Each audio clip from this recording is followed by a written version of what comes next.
நியூட்டனின் புவியீர்ப்பு கொள்கை அதாவது தியரி ஆஃப் கிராவிட்டி மிக சிம்பிளாக அதனை எக்ஸ்பிளைன் பண்ண வேண்டுமெனில் இந்த முழு பிரபஞ்சத்திலும் காணப்படும் இரண்டு பொருட்களுக்கு இடையிலான ஈர்ப்பு உள்ளது. இரண்டு பொருட்களும் ஒன்றையொன்று கவர்கின்றன என்பது ஆகும். எந்த இரண்டு பொருட்களும் ஒன்றையொன்று கவர வேண்டும் என்றால் இரண்டு கண்டிஷன்கள் உள்ளன. முதல் கண்டிஷன், அந்த இரண்டு பொருட்களுக்கும் நிறை காணப்பட வேண்டும்.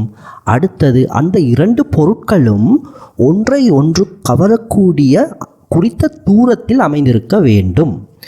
அதாவது இந்த தியரியை நியூட்டன் 1687 தான் முதலில் முன்வைத்தார். இந்த முழு தியரியினையும் விளங்கப்படுத்த அவர் மிக சிம்பிளான ஒரு ஃபார்முலாவினை பயன்படுத்தினார்.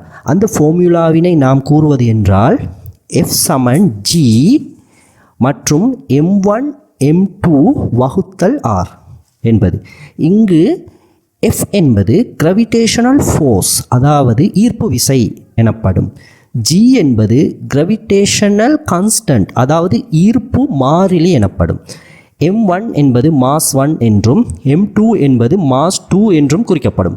m1 என்பது முதலாவது பொருளின் நிறை, m2 என்பது இரண்டாவது பொருளின் நிறை, r என்பது distance between the center of these two objects.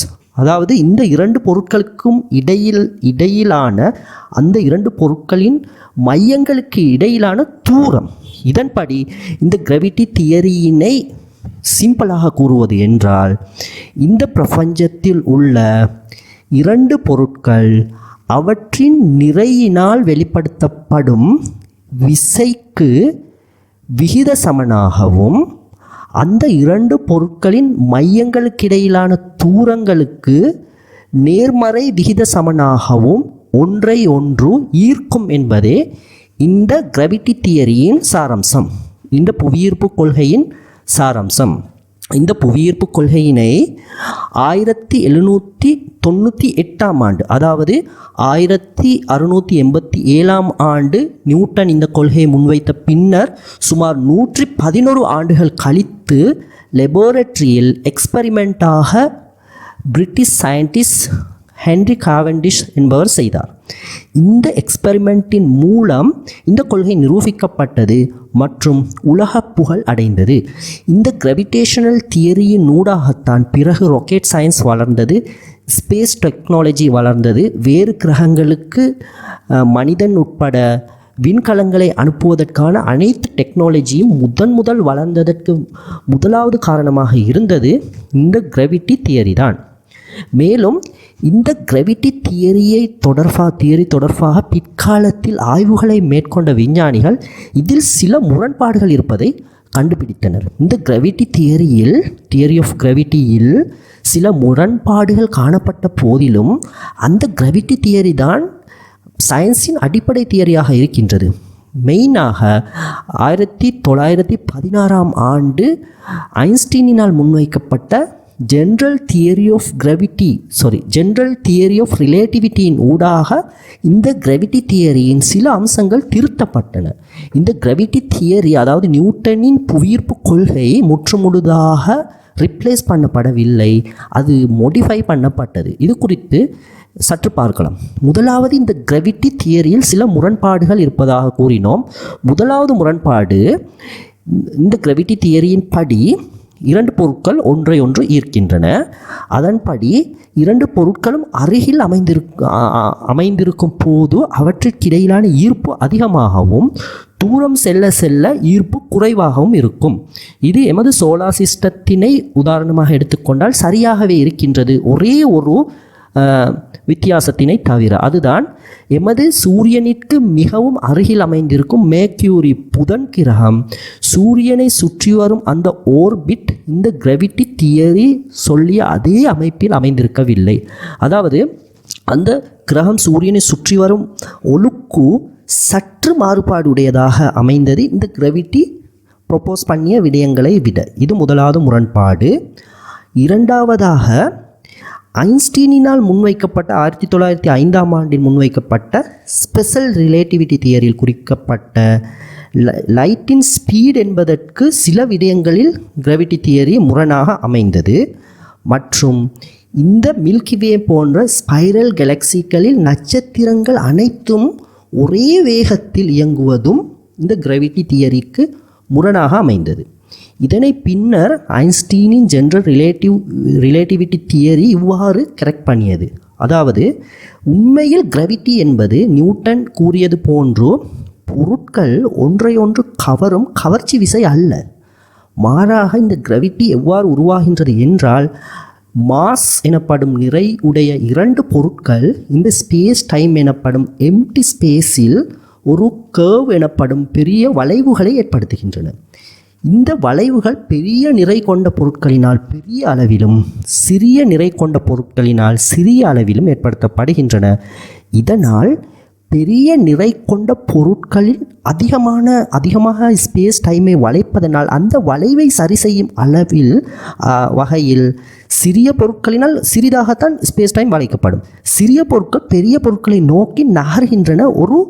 ஒரு ரூல்ஸிற்கு ஒபே பண்ணி அவற்றை சுற்றி வரத் தொடங்குகின்றன. இதுதான் உண்மையில் கிராவிட்டி என்று ஐன்ஸ்டீன் கூறினார்.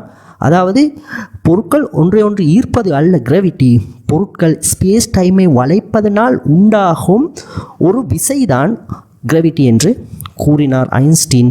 இதன் மூலம் முதல் இரண்டு முரண்பாடுகள் களையப்பட்டன. அதாவது மேக்யூரி கிரகம் எமது சூரியனினால் ஏற்படுத்தப்பட்ட அபரிமிதமான ஸ்பேஸ் டைம் வளைவிற்கு ஒபே பண்ணும் வகையில்தான் அதன் ஓர்பிட் எனப்படும் சுற்றில் சில மாறுதல்கள் ஏற்பட்டன.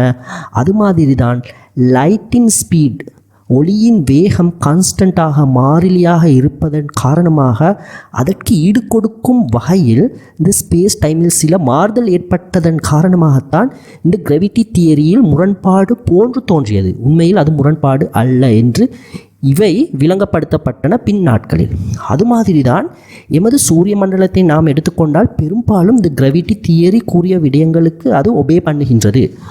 ஆனால் இந்த சூரிய மண்டலம் இருக்கும் எமது மில்கிவே கேலக்சியில், சூரியன் உட்பட கோடிக்கணக்கான நட்சத்திரங்கள் மில்கிவே கேலக்சியில் உள்ளன. மில்கிவே கேலக்சியில் உள்ள இந்த நட்சத்திரங்களின் இயக்கம் கிராவிட்டி தியரிக்கு, அதாவது நியூட்டன் ப்ரப்போஸ் பண்ணிய மாதிரி அந்த கிராவிட்டி தியரிக்கு ஒபே பண்ணுவது இல்லை. இது எவ்வாறெனில், இந்த முழு கேலக்சியிலும் மையத்தில் சென்டர் ஆஃப் மாஸ் எனப்படும் ஒரு பிளாக் ஹோல் உண்டு.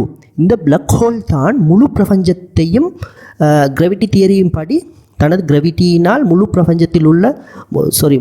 கேலக்சியிலும் உள்ள அந்த ஸ்டார்களை தன்னை நோக்கி ஈர்த்து சுற்றி வர செய்ய வேண்டும். ஆனால் அது அவ்வாறு அல்ல.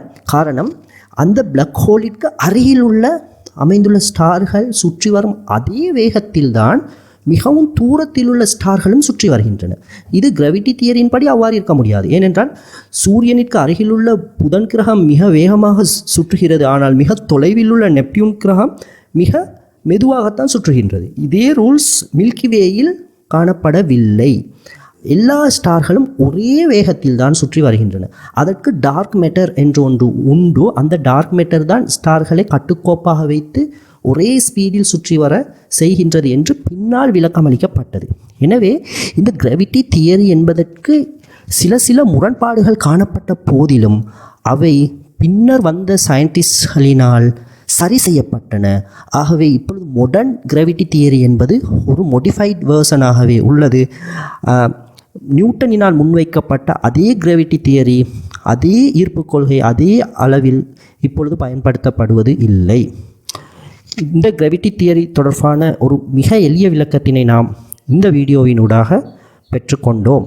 தொடர்ந்தும் இது போன்ற சுவாரஸ்யமான வீடியோக்களுக்காக சயின்ஸில் காணப்படும் மிக கடினமான கொள்கைகளை எளிய வகையில் விளங்கப்படுத்தும் வீடியோக்களுக்காக எம்முடன் இணைந்திருங்கள்.